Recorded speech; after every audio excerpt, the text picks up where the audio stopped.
Hey everyone, Mike Hidalgo here. Thank you for joining us on another FCP Euro DIY. Today we're going to be working on our 2002 Volkswagen GTI Mark IV.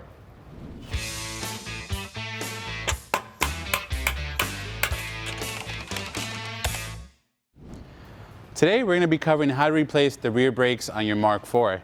We're going to be working with our Zimmermann rotors and our Atte pads.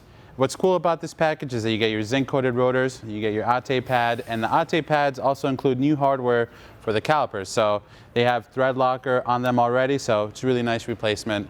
You don't have to worry about getting anything additional outside of that. One thing you want to know when you're doing your rear brakes is you're going to need a couple special tools, which we'll cover in a moment.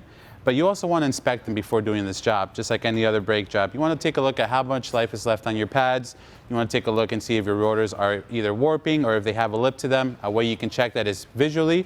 And also, if you take your finger and run it across the face of the rotor, if it catches on either the inside or the outside end of it, then that means you're building up a lip, which means they're probably more worn than they should be, and it's time to replace them. Now we've covered what we're going to be working with today and how you should check it, let's take a look at some of the tools we're going to need for this job. For this job, we have a couple basic tools that you're going to need. So you can see we have a couple torque wrenches out. We have a 1/2-inch drive and a 3/8 drive. We also have a 3/8 drive ratchet. We have a 17mm socket. That's going to be for our lug bolts. We have a 13mm socket. That's going to be for our caliper guide pin bolts. An extension, a 15mm wrench. And then we're using part of our Astro 78-618 toolkit. This is a piston retractor tool for the spin-in type pistons. So comes with a different set of keys for all types of makes, but today we're using one of those for the Mark IV. Nice to have is a wire brush, and if you live in New England like we do, where everything gets rusty, it's nice to just clean up the hub before you put on your new rotor, just to avoid having it seize on in the future. And then some nice to haves for this job are going to be an impact gun so we can get our wheels off easily, and an electric ratchet just to speed up the removal of our hardware. And then some screw loose and some Liqui-Moly ceramic paste, which we'll show you where that goes if we need it. Now that we have our tools covered, let's get started on this DIY. All right, my good people, we're at the car. We got it up in the air. We're going to work on removing our rear passenger wheel first. That's the side we're going to work on. Start by removing our center cap. Set that over to the side. And then we have our 5 17mm lug bolts, which we're going to remove next.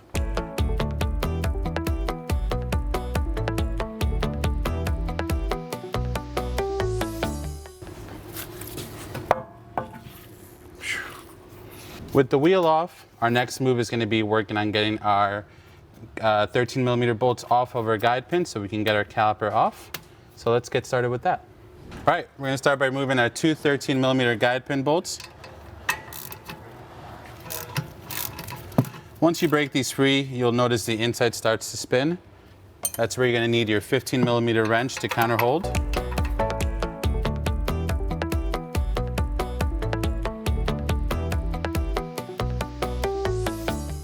Once we got those pretty free, I'll put on the put our socket on the electric ratchet just to speed things up.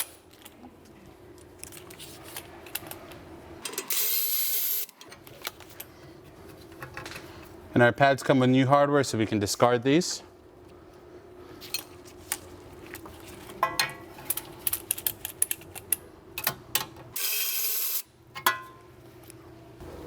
Now we're going to work on simply pulling our caliper off. Again, this car's been sitting for 5 years, so these are going to be a little bit crusty on here. Typically, these should just slide right off though.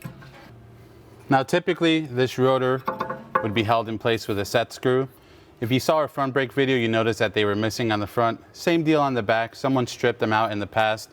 So right now it's just dancing around. Be careful, you don't want it to fall on you or hit you in the face if you're working on the ground.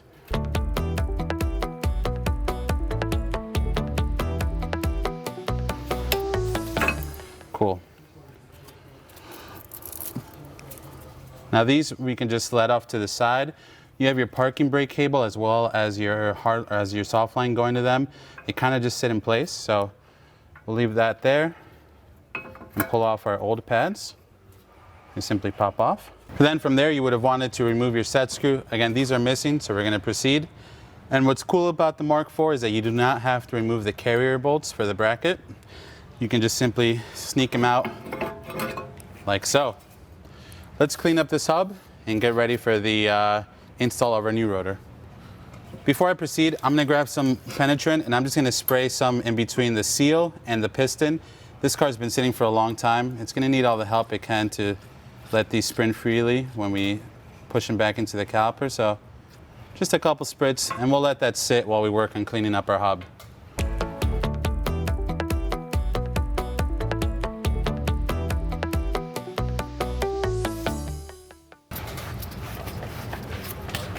All right, with that off, we're gonna work on setting our, retracting our piston back into our caliper.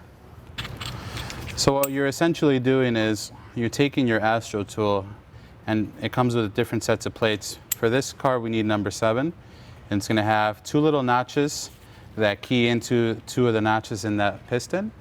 And then you're gonna use this as your backing plate against the outboard side of the caliper, and you're gonna simply spin, and it's going to retract that piston towards the caliper. Now, these old brakes weren't that worn, so we're not going to get a lot of travel here, but it'll make the install of the new pads and rotor easier.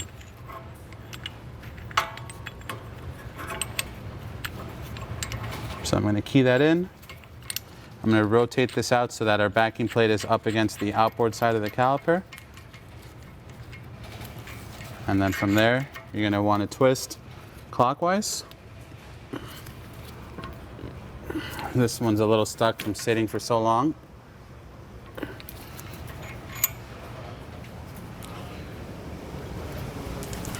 If you need to, spray a little bit more penetrant if you're running into the same issue and let it sit for a little bit. You don't want to tear up a seal or anything like that.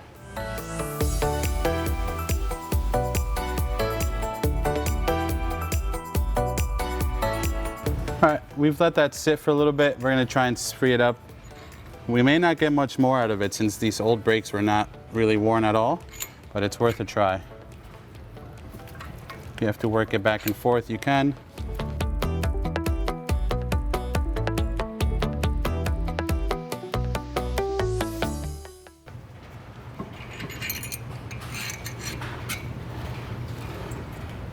I'm just using this wrench as added leverage to help me spin this piston back in a little bit more, but at this point, we're pretty much on par with our dust seal. We're not going to get much more out of it.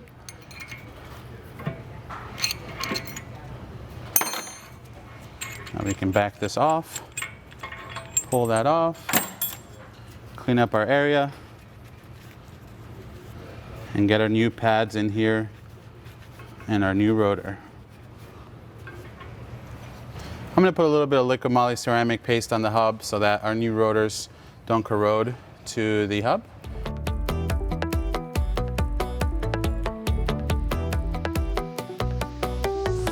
When handling your new Zimmermann rotors, you want to try to keep your hands as clean as possible. These are zinc coated, so you don't really want to hit them with brake cleaner like you would a traditional bare rotor. Eats away at some of the coating, especially where you don't want it to, like around the hub and the inside of the hub. So just keep that in mind. Try to keep your hands clean. And then this is just going to slip right back in. Beautiful.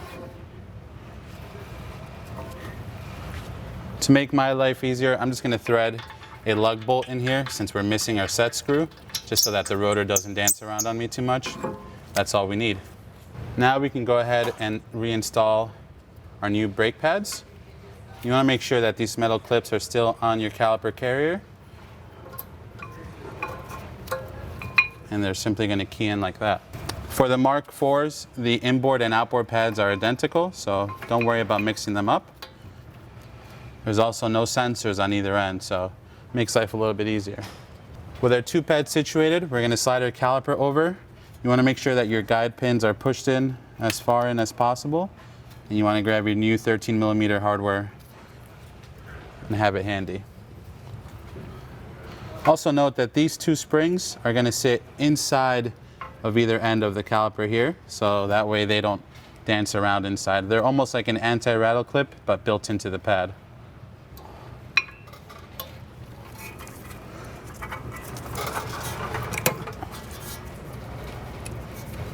The top one started by hand.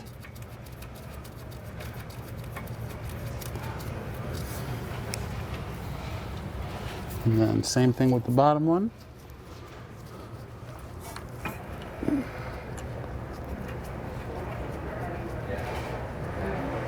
Perfect. I'm just going to use the electric ratchet to snug them up, and then we'll torque these 13 millimeters down.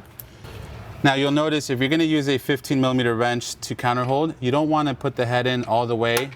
This is not a thin wrench, so what happens is the caliper will squeeze a wrench in place. So you want to try to keep it maybe halfway on. You're just keeping this from spinning. You're not really doing too much else with it.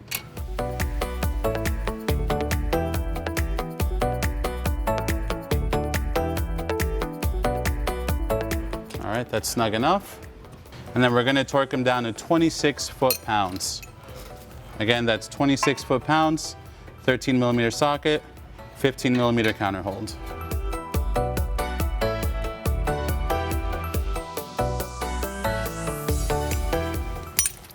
Now we can go ahead and get our wheel back on and wrap up this side.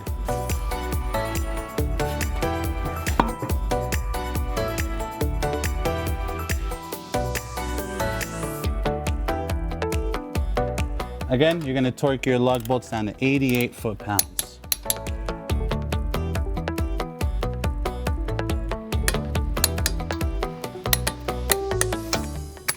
Center cap, please, sir. And then last thing left to do is slap our center cap back on.